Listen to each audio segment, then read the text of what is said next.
High performance coming from Marcus Rashford and also Anthony for the fact that they were able to win that game for Manchester United. Welcome you on the show. Well, a good one for Eric Ten Hag also, who really right now is the man that is really calling the shot there over there at Old Trafford. I am Adeniyi Ajishafe. Sport is always business and fitness, as we always say. Right now, let's start from the home scene. We're talking about Nigerian story, talking about NNL 2022-2023, NFF-NNL. They actually adopt a bridge format for new season. The new season will be starting soon, according to the Nigerian Football Federation and the Nigerian National League having a meeting, a tripartite meeting, also alongside the club owners, where they agreed on adopting a bridge format for new season. Let's look at the highlights of the tripartite meeting they had, where they actually met. President Nigerian Football Federation charged the Nigerian National League Secretariat to urgently work out modalities to commence the 2022-2023 new season.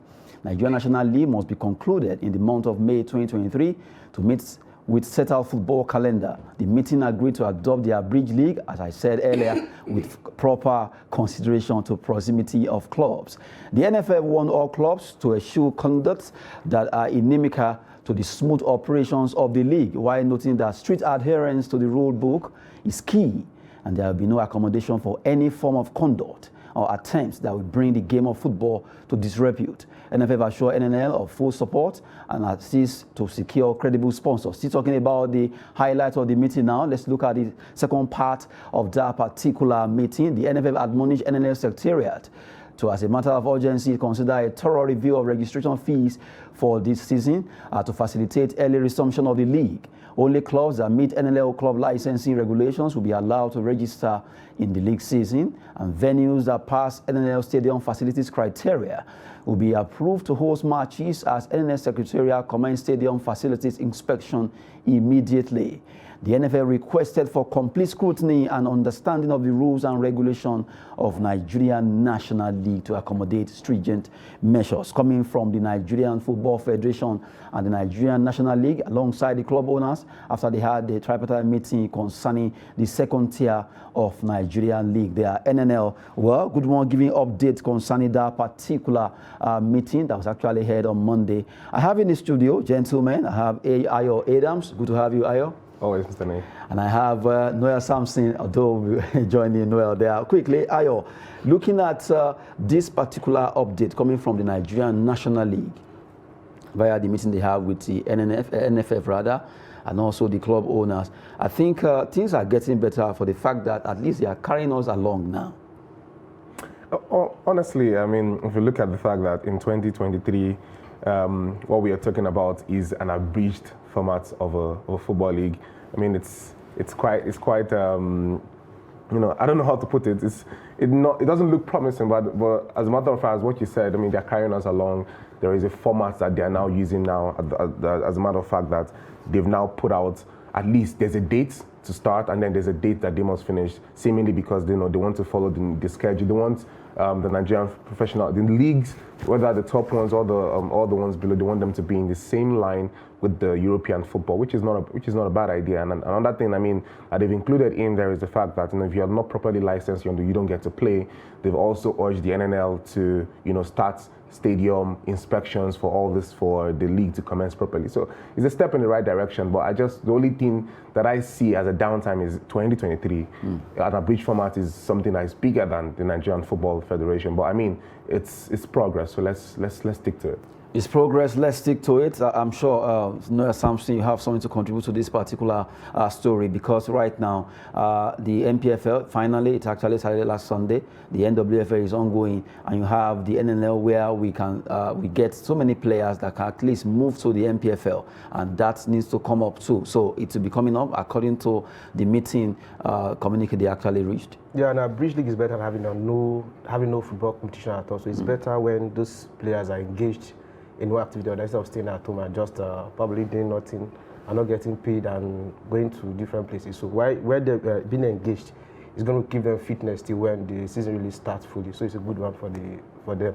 A good one there for the Nigerian National League, the second tier of Nigerian football right now. We hope that everything agreed upon concerning that meeting will actually see the light of the day. We actually also talked about the NLO yesterday concerning the agreement and also the highlight of what they are expecting all the clubs that are participating are expected to actually showcase. Well, good one there. At least let's see our league coming back to life. And from there, let's talk about women football. As I said earlier, that the NWFL has actually seen 5 league matches being played by each club, and now they are going to match day 6. Let's look at the fixtures that will be coming up today across different centers in Nigeria. In Group A, you have Nigeria Tales will be playing against Bayelsa Queens, Rivers Angels will be hosting Delta Queens, Heartland away to Rhea Queens in that those matches that will be coming up in Group A, match day 6 fixtures. I have Group B, Adamawa Queens versus Nasarawa Amazons. You have Confluence Queens of Kogi, who actually defeated Nasarawa Amazon last match they played. They'll be playing at home against FC Robo Queen of Lagos. Right now, they have not been finding it easy at all in the NWFL. Abia Angels away to Benin City as they file out against Edo Queens in those matches that will be coming up today. Precisely by 4 p.m., we're expecting 6 matches to come up in Group A and B of the NWFL. Ayo, you look at the way the game actually going right now, talking about women football. I think I love the fact that quietly, because they don't get the attention that the men actually get. So, but quietly, the league is running. So one thing we have to come to terms with the fact that women's football generally across the world just started to get traction last year. You know, in the Camp Nou, the over 90,000 seats were sold out. Those are record-breaking standpoints. We also have that the first ever finalissima happening for the women football has also been sold out. So I mean, it will take time. If in Europe, they're just reconciling equal pay, they're just reconciling having a large amount of match attendance, they're just reconciling giving them the proper coverage. It will take time, until it trickles down to the African women football, particularly the Nigerian women football. And we've seen the way the men's football, the one that's supposed to be, the leading head of the Giants, and how it's been run. So the fact that, as he said, the fact that at least something is happening, as opposed to not having anything happening at all. So for me, the fact that it's happening, the games are going on well, the less controversy, less, flouting of rules, as long as the league is going on properly, that's a step in the right direction. Then we look at if by 2024 the next season no significant improvement has been there, then we can start to pick apart the loose balls. But for now, as long as the league is going on well, the games are being played, the women are being engaged, I'm all for it. Well, good one. At least the women football is on. Matches will be coming up today across different centers in Nigeria. And we just hope that let the best team win. Talking about women football, really. Noel, you look at, just like Ayo said, at least it's going on quietly. We have it. It's on, even though worldwide, women football seems to be a bit quiet compared to men. But at least it's on. Yeah, it's ongoing. But I think Nigeria, the female team, the women's league needs much more of what I call publicity, because to me, I enjoy the female games more than the male games because of the way they play their ball, the intensity and everything, more than the male side. So if they can encourage those ladies, pay them more, have more publicity, have more, the way they've gotten sponsors for the male teams, they can get more sponsors like that for the female teams, it will be quite good. Well, sponsorship come in terms of, if sponsors, especially in football, a sponsor will never come if they don't see the game as structured and organized as possible. It's like a business. I will not invest in a business that I think at the end of the day I'm going to lose from it. So if they'll look at the women and ask themselves, what do we stand to gain from sponsoring these women? So they should make the game more attractive. Yeah, more publicity. Yeah, exactly. Yeah. Package it well. Package it properly. Exactly, because if you look at this game, the way these ladies they actually play good football. You enjoy better. They play good football. You see some of the male teams when they play ball is police football from here to that side, but you see the girls arranging the ball very technical. Yes. Yeah. So if they can even the more the level of attention the Nigerian Federation has given to the male team, if they can give like at least half of it to the female team, it will help. We'll be saying something else, not that. Then you have more people that will come out and say, okay, they want to sponsor the female team. Well, hopefully, our Nigerian Women Football League will actually get better as we expect it to be. Well, from the way it is right now, we quickly have to talk about Pizarro. Pizarro urged to move for Reims forward. Folarin Balogun. Folarin Balogun has been fantastic since he moved to French League, and right now, well, we expect that Pizarro will move for him because Folarin Balogun right now, USA could actually go for him, or England. He has every right to play for both teams or our countries. But from the way it is, we are hoping that everything can actually go well concerning Folarin Balogun.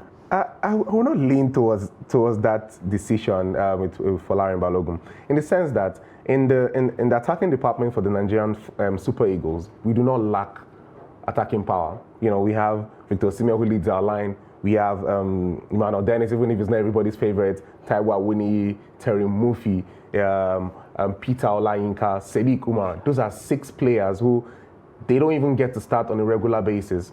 So if the next point of action for Pizarro is now to still go and look for another striker, regardless of the fact that he's quite good, he's really, really good. And I mean, he scored 10 goals and assisted 2 so far this season in his loan spell.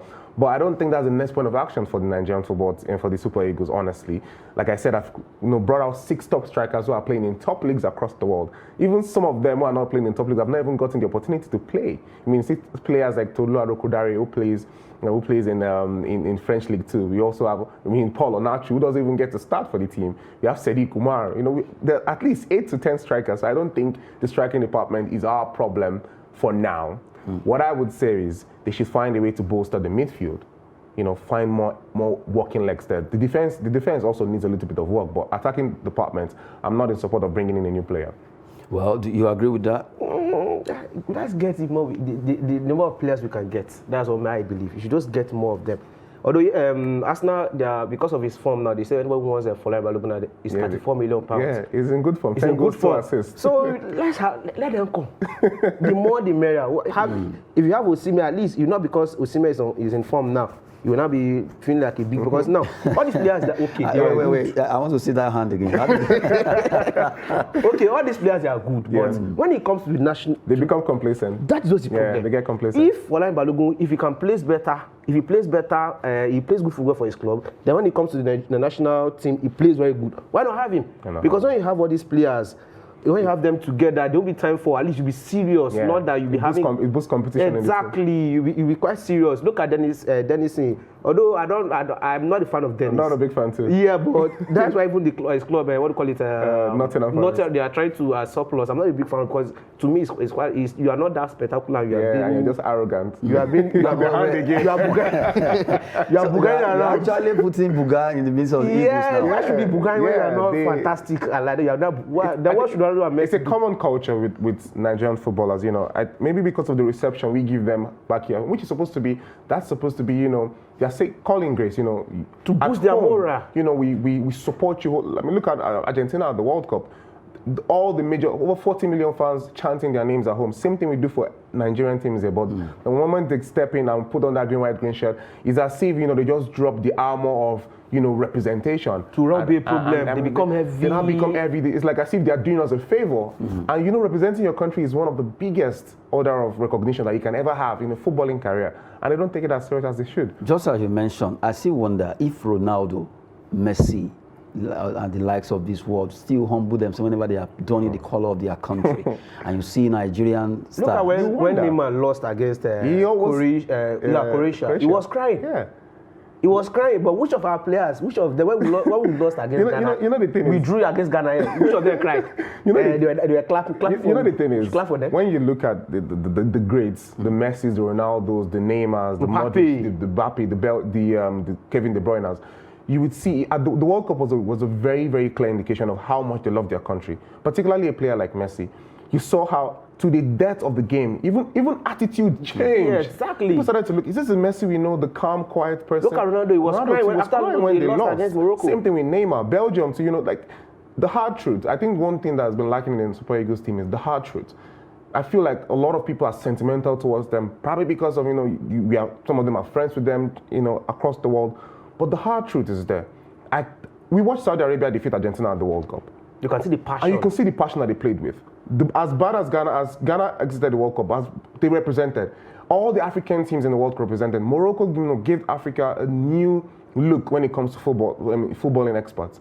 But now you look at the Nigerian football team, and it's just bland. I can't recall the last time I saw a Nigerian team play, and my heart was on my chest because they really sweated it out on the pitch. I don't want you to come on social media and come and give me a piece to after you've lost a game that you had over 90 minutes to play for. In that 90 minutes game, play your heart out. You're playing for your country. That's the greatest achievement you can ever have as a football player.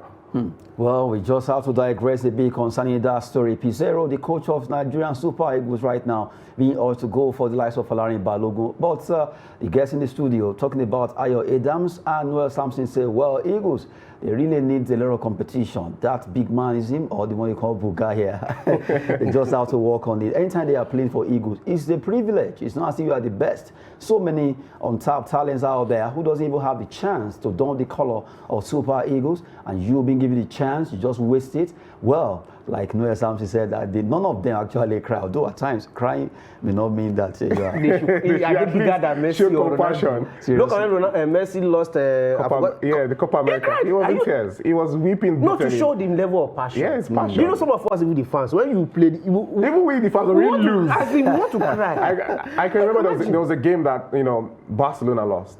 Till today, I've not watched the highlights. I remember getting them that day. Will you eat? Because you don't want to. Why would you watch the highlights? Because that's how bad you feel. Hopefully, Super Eagles actually get better when it comes to football. Really, they need to stop the big man mentality. They just need to understand that they are just being privileged. Away from that, let's quickly talk about the NBA. Yes, a lot of big scorers just earlier today. Looking at those games that were played, the likes of Paul Siakam, Doncic, Luka, fantastic player. You have to get out to pull it. Not forgetting the man of the moment also, Kawhi Leonard, who also did well for his club. All of them scoring huge scores for their clubs. Now, let's look at the result in the NBA quickly before we go to other stories. We look at Detroit Pistons against Philadelphia 76ers. 147 to 116. Good one for Phillies as they were able to show their class there. Charlotte Hornets against Toronto Raptors. Well, good one for Toronto Raptors. Actually wrapped them there. 120-132. Oklahoma City Thunder 111 against Miami Heat, who actually defeated them by just a point. 112 to 111. I can imagine how painful that particular loss could be. Cleveland Cavaliers, a good one for Utah Jazz, who came saw and conquered. They were able to win that game 116 to 114, 2 points ahead. And you have in that game a big one for Luka Doncic there. Well, Phoenix Suns, Golden State Warriors, a big one for Phoenix Suns, who really did well. 125 against Golden State Warriors, who scored 113.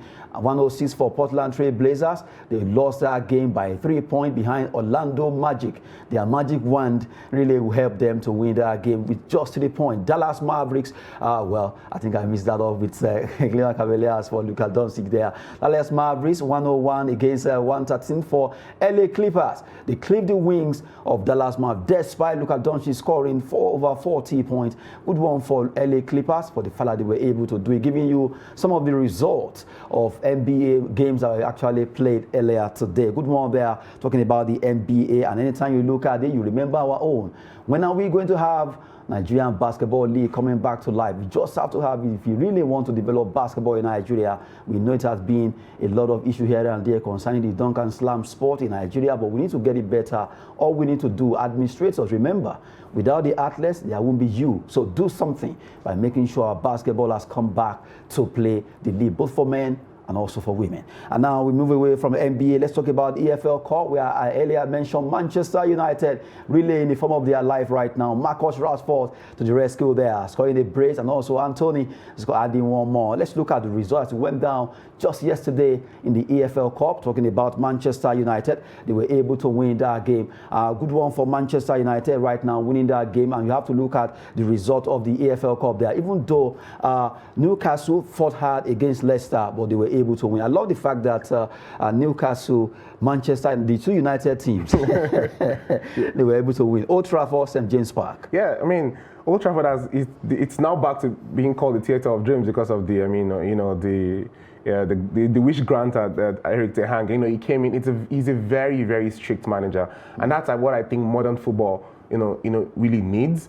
moving forward. And a place like Manchester United that they've gone through, you know, a series of coaches who have not really put their feet down, from David Moyes to Louis van Gaal, you know, to Jose Mourinho, who tried to put his feet down, but you know, they pushed him out. The only manager who has actually won them a trophy since Sir Alex Ferguson, you know, and then he also went out. They brought in the baby manager called Solskjaer. They also didn't have, you know, the required amount of time. Ralf Ragnick came in, so they've really gone through a series of managers. And what that does to a club is mentalities change, technicalities change, you know, standpoints change. But one thing that all of them have been preaching from Mourinho upwards has simply been the discipline in the club has not been, you know, stamped down. When Cristiano Ronaldo came, we saw how he exited the club. But there was one thing I think he left was the fact that, you know, the mentality, first of all, in a disrespectful manner, but there was one thing that quite significant in there, which was the fact that certain things needed to change. And after his exit, we've seen a rejuvenated Manchester United. Erik ten Hag is the only manager who has won his first 20 games in the fastest format. In 27 games, he has won 20. And then we can see Marcus Rashford that we saw at the beginning of his career, who was compared to the likes of Kylian Mbappe, is now back. In consecutive games, scoring goals, his confidence is back. And that's what you like to see in a coach and a player. When a team buys into the attitude of the coach, and what the coach is trying to preach into the team, you would see a rejuvenated Manchester United. Newcastle, regardless of the money inflow inside the team, they have players who are willing to play. Joe Linton, Dan Burn, Willock and the likes of them. Kudos to this team, the good managers and player response. Good one there. And now, maybe I should just try and make a smart off. The way you were even hyping, the guy is in form. Which format? What have you not seen in our life before? You will not agree. What are they doing? The way an average Chelsea fan. What is that one? An average Chelsea fan. What have you not seen before? Both of you intent on the table. What have you not seen before? Which form? What is the form we have not seen in our life before? You mean what they play yesterday? I beg you, against we even know the club's name. Manchester, play against Manchester United. Charlton Athletic. Go and play against Man City and play that one. Remember, play against Chelsea and play that when you are playing do you football. know this? Do you know that Chelsea lost back-to-back to Manchester City? Well, that's not Manchester United. The difference is clear. You mean they can't defeat you guys? Man U. I remember what you said last time, that Chelsea will win at the 89th minute. It turned out back-to-back. Mr. Adedin, things do change. Things do change. But the way you are hyping, but it's changing for Man U now. When you started the story, the first story said Manchester United. What is that one for who? Manchester United. Yeah. Are you so envious of Man United? I'm not envious, but you are. But you are envious. I'm not. You are. When does Chelsea win again? What are you saying? What are you saying? I'm not talking about Chelsea. I'm talking about Manchester United. No, but stylishly, you are supporting your club. No, I'm not supporting, but the hyping is too much. What will Arsenal do? Because your club is not doing well. What will Arsenal do? What will Arsenal do? What are they playing? What do they have? Seriously? Rashford, What would Haaland not kill himself?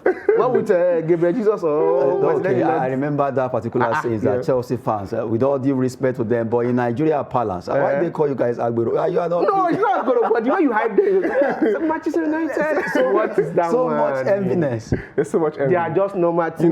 Why are they not first on the table? They are in top 4. Why is your club? They are in top 4 that they will soon. Where is Chelsea? Where is Chelsea? Do you know how far it is from you guys to the top 4? This is a phase in our life now. Yeah. No, in a man's life, you face up and okay, down. agreed. So these are down now. Noel. Oh my God! By the time we come up, you have like 8 players on an injury list now. Football, you have to deal with it. But we are at least we are not in that kind of 10th. We are still in 10th. Okay. So there's still hope. There's you're closer to relegation than to top 4. Let me finish. Okay. We are not going in the Carling Cup. We are not going in the FA Cup. So you focus on the league. Champions League is ours this season. Both of you. Top 4. We are not qualified. We might not qualify for top 6. But when we Champions League, we are still going for Champions League. Okay, now you are just trying to have false hope. No, it's not. It's the reality. Where are you on the table? Oh, down, Mr. Dini. Remove that 0 and put only 1. Oh my goodness.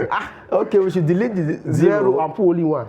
Okay, if we put 1, but Arsenal actually on the number 1 position. London Brothers now. Oh my goodness. No. If they win the league, they will mention Chelsea. Yes, now we support. They supported us on the league at Champions League. So you have to support them too. Well, an average Chelsea fans there. Well, anyway, just trying to add some banter in the studio. Really, a fantastic one for Manchester. You can't take it away from them for the fact that they they've been able to get that rejuvenation they needed, and it's working for Manchester United. Eric Ten Hag really out of 27 matches, 20 wins, good one for him. And now, well, if Chelsea wins, I will also congratulate Mr. D, don't hype them too much. They won. Simple as ABC, let us go. Okay, even if we don't want to accept that, they actually did well. But what were 3-0? I think so. If they give them like 5-6, say, hey, those 3-0. Can they play Leicester win Leicester like that? Just like Man City beat you guys 4-0. Something like that. Funny is not what is funny. Which of our first players played? What's the way to go? Was enjoyed the police was there. Let's go Italia now. Coppa Italia, a match was actually played there. Inter Milan, they did well. They were able to win their game against Parma 2-1 over there at San Siro. The one they call Giuseppe Meazza. Good one. At least Buffon, that man won't retire, although they have a longer period of play. Talking about goalkeepers. Good one for Inter Milan. They defeated Parma with their Buffon as their main man. Inter, I mean, you know, since the World Cup break has elapsed and, you know, we came back into the season, they've not really found their form back. Lukaku has not, you know, the pairing up front for them has been Lautaro and Lukaku. That's what has always worked for them. But I mean, Lukaku is still back on the bench, and Edin Dzeko has been trying. And they had a really big win against Napoli 2 weeks ago. But I mean, down to the Coppa Italia now, they struggled. I mean, they won the game back in extra time, but it's a win. They're into the next round. So at least, as long as you win the game, that's really what does count. Well, Buffon, it seems this man. Uncle Buffon. Seriously, although as a goalkeeper, they have longevity. Yes, longevity at least. That duration is always there because they stay at the back.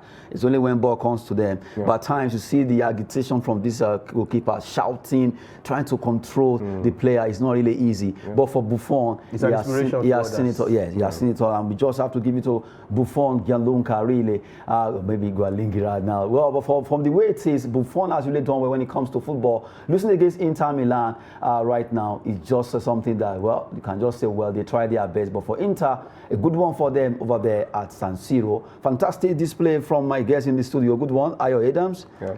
Thank you very much. Always glad to be here. And the Chelsea fan who will never, even when you are failing, the pleasure is mine. You don't want to accept. But that way the way you introduce me, you pay me. Well, good one there. Maybe I should continue to do that. No. You don't do the one simple. You are now dressing it. No. Oh my goodness. Thank you very much, and well, something there. Well, I am Adeni Ajishafe. Sport is always business and fitness. Thanks for watching.